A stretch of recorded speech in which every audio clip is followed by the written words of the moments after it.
गाबोन मानगोनां मनेस्वर दैमारिनि गोथार जुलि।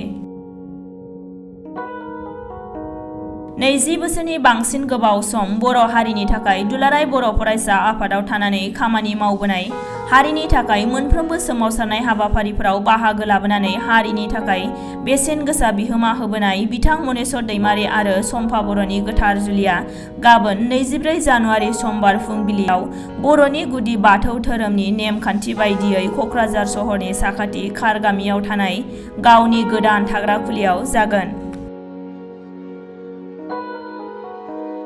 बाक्सा जिल्लानि महरीपारा फुकुरिपार गामिनि रबिराम दैमारि आरो इन्द्रि दैमारिनि फिसाज्ला बिथां मनेस्वर दैमारि आरो बाक्सा जिल्लानिनो तामुलपुर मोदाय गामिनि अगेन बर' आरो मनमति बर'नि फिसाजो सम्फा बर'नि गोथार जुलियाव आसामनि गिबि मन्त्रि डक्टर हिमन्त बिश्व शर्मायाबो बाहागो लाफैगोन होननानै मिथिनो मोननाय जादों।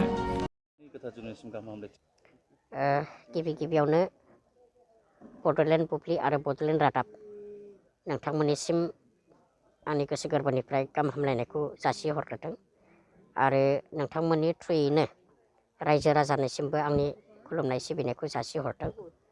नोंथांमोननि जि सोंनाय बेनि फिननाया बेनोदि नंगौ, आङो दुलाराय बर' फरायसा आफादाव थानानै बर' हारिनि माहारि दानायाव आं गोबां रोखोमनि मदद आरो हेफाजाब होबोदों।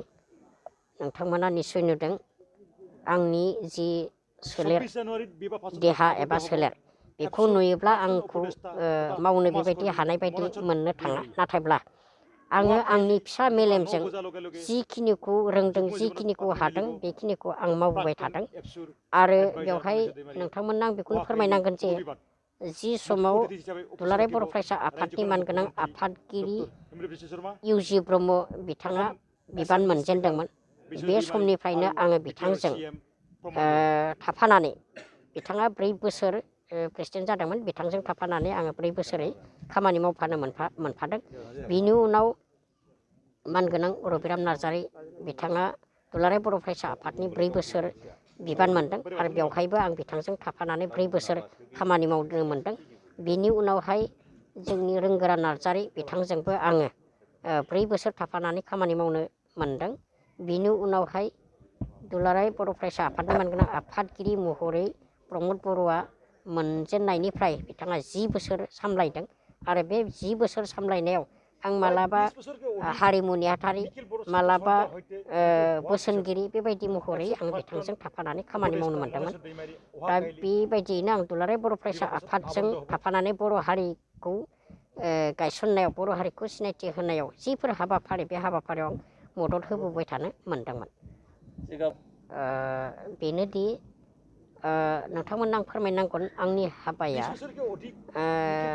3 मास आगोलाव बेबायदि सावरायनाय जादोंमोनब्लाबो नाथाय आङो एरायै सोलिबाय थादोंमोन।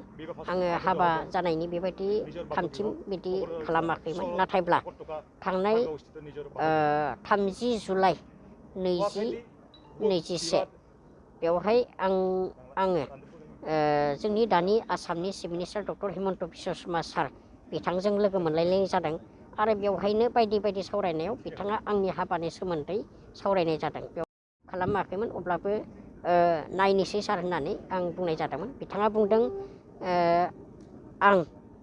नोंथाङा जुदि हाबा जायोब्ला जेसेबांनि माने खामानि मावनांगौ दङ बेबायदि गासैखौबो आं नायगोन होननानै बिथाङा बुंदोंमोन।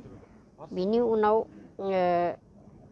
जोंनि बिटिआरनि चिफ मानगोनां प्रमद बर' बिथाङाबो आंनि हाबानि सोमोन्दै सावरायनाय जादों आरो बिथाङाबो बुंदों टटेलि माने हाबानि जि समस्याफोर बा जिफोर बिबान बेखौ दायथ' लागोन होननानै बिथाङाबो बुंदों। दा आङो बुंनो लुबैयो जे आसामनि chief minister doctor Himanta Biswa Sharma सारनि अननाय आरो बेवहाय बिटिआरनि चिफ मानगोनां प्रमद बर' लोगोसेयैनो बांसिनै खामानि मावनाय डक्टर मिहिर कुमार ब्रह्म जनता कलेजनि एस'सियेट प्रफेसार, लोगोसे बिरफुं नार्जारि बिथाङा बड'लेण्ड इउनिभारसिटिनि डेपुटि रेजिस्ट्रार, बिथांमोननि जि अहरह नाजानाय, बे नाजानायनि गेजेरजों आंनि हाबाया गाबोन जानो थांगासिनो दङ।